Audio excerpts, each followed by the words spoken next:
We begin with major developments in Iraq, where government forces have taken control of the contested city of Kirkuk from Kurdish forces. Tension has been mounting in the oil-rich region ever since the Kurds held a referendum on secession last month. Charles Stratford has more from Erbil. The Kurdish flag no longer flies in the centre of Kirkuk. The city now officially back in the hands of the Iraqi government, its forces had made a rapid advance. Launched in the middle of the night, 15 hours later, the industrial area, airport, military base and critical oil fields were under the control of Iraqi forces. Soon after, they marched into the centre of the city. Iraqi officials were quick to declare victory. The joint military operation was launched at dawn and progressed significantly. As the troops approached the area of Tikrit and the North Oil Company, they were confronted by some rebels who tried to hinder the progress of the advancing units. Our troops returned fire and silenced its source. Thank God, today we have achieved all our goals according to our plan. The US military, which had trained both sides in this dispute, tried to downplay the escalation. In a statement blaming the firefight on the darkness, calling it a misunderstanding. But Kurdish fighters painted a different picture of what was happening on the ground. I don't know what is happening exactly, because we have been in the fight since 4 in the morning in the areas of Taza. We have suffered casualties, including martyrs, and now we have withdrawn to this position. Some of the other forces have pulled out. They didn't fire a single shot, and that's all. But we, the 37th Brigade, are holding our position here.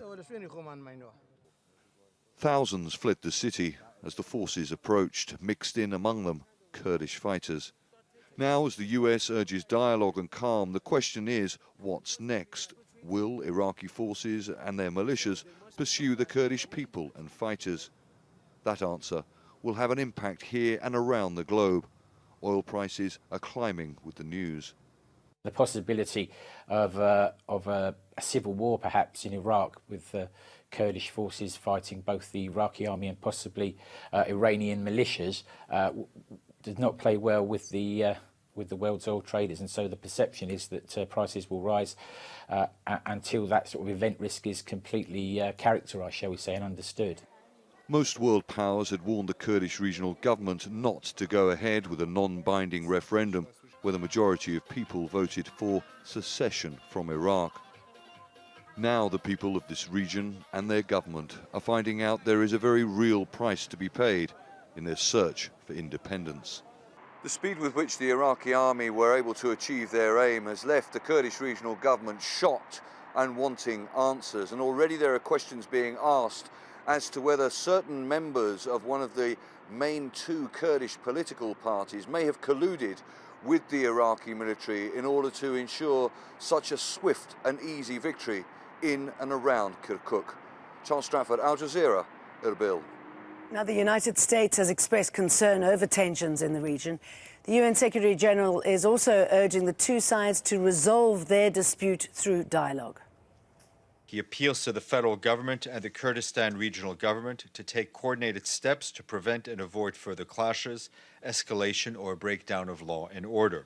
The Secretary General calls on the parties to jointly manage the situation and resolve all outstanding issues through dialogue in a manner that is consistent with the Constitution of Iraq. So let's look at why the region is so crucial for both Baghdad and the Kurdish leadership. Kirkuk lies outside the Kurdish Autonomous Region, but it has a large Kurdish population and is considered the center of their historical homeland. Kurdish Peshmerga rebels had held the city since 2014. They captured it from ISIL after the Iraqi army was pushed out of the region. Kirkuk's rich oil fields have been a key source of revenue for the Kurds, comprising more than half of their oil exports. The Kurds held a referendum on secession in the region last month, which Baghdad says is unconstitutional.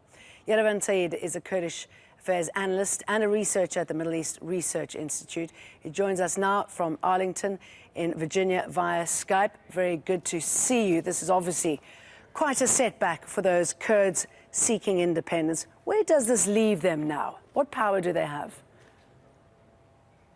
Absolutely. I think that's a major setback for the Kurdish independence and the Kurdish statehood that the Kurds have pinned lots of hope on September 25th is when the Kurds, went to the polls and voted for independence. I was one of the actually persons who, voted yes for the independence. But I think after what happened in Kirkuk, it will be really hard to see where the Kurdish independence and even Kurdish autonomy all are under serious questions, and probably the referendum that the Kurds leadership decided to go ahead without the approval of the regional and the international powers will further compromise and also undermine the status of the Kurdistan regional government and the autonomy that I mean, they were frustrated by their status. The Kurdish leadership felt that they'd been overlooked, pushed away by Iraq's leaders. I'm just wondering where this latest action now leaves any political leverage. I think that was a major political and also military victory for Prime Minister Abadi, and now Baghdad is in a much stronger position. The Kurdish leadership is very fragmented because of factionalism and also the disunity that the Kurds have been suffering as it became really manifest in the last 24 hours. And I think the Kurdish leadership at the moment is a moment of soul searching, and it will take a few days to come out from this major shock that they never expected, and that actually happened because of, according to reporters, collusion between one faction, major faction of the Kurdish parties with the Iraqi government against the rival Kurdistan Democratic Party. And so I'm sure. I think Sorry, excuse me, jumping in again. I'm sure that Iraq's neighbours with large Kurdish populations are breathing a sigh of relief at what happened. Absolutely, because Turkey, Iran, all of them imposed, sanction in one way or another on the Kurdistan regional government. They threatened even military intervention. There was a very unprecedented coordination between these three countries to undermine the Kurdish independence movement, and I think to a very good extent, they achieved their objective in this matter, because they were really concerned about their own security and also their own Kurdish population. All right, good talking to you, Yerevan Saeed. Thank you.